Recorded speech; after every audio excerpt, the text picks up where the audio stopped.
அந்த டாஸ்மார்க்ல சார குத்தி கொடுக்கறவன் கவர்மெண்ட் எம்ப்ளாயா இருக்கலாம். அப்ப சாப்பாடு போடுற விவசாயி கவர்மெண்ட் வேலையா இருக்கக்கூடாது. ஆடு மாடு வளர்க்க கூடாது. ஆடு மாடு ஊசி போடுற வெட்டினரி டாக்டர் கவர்மெண்ட் எம்ப்ளாயா இருக்கலாம். இந்த ஆடு மாடு வளர்க்குற ஆத்தால போய் மாமச்சின்னு அரசு எம்ப்ளாயா இருந்துடக்கூடாது. எப்படி இப்ப மாற்று பொருளாதார பெருக்கத்துக்கு நீ வரவே இல்லையே. நீ உன்ட்ட விதை இல்ல. நீ விவசாயம் செய்யறதுக்கு விதை இல்ல. சின்சாண்டா மேன்சாண்டா நிறுவனத்துக்கிட்டு இருக்கு. எத்தனை பேருக்கு கவலை இருக்கு இந்த தலைவர் இல்ல, இந்த போட்டியிட இந்த திராவிட கூட்டணிக்கு ஒருத்தங்க சொல்லு எங்க 22,792 விதையை ஒரே நாள மன்மோகன் சிங் ஆட்சியில சின்சாண்டா நிறுவனம் மேன்சாண்டா நிறுவனம் எடுத்து கொடுத்த பெருந்தகைகள் இவர்கள் தான். எல்லாரும் கூட இருந்தாங்க.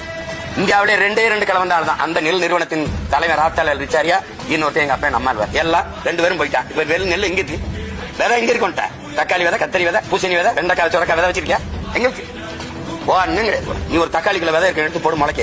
மறுபடியும் விதைக்கு 1 கிலோ விதைக்கு 5,000 ரூபாய் அவன்கிட்ட போய் வாங்கிட்டு நான் விதையிலிருந்து மீண்டு எழணும்னு துடிக்கிறேன். என் மொழி செத்துருச்சு. தமிழ்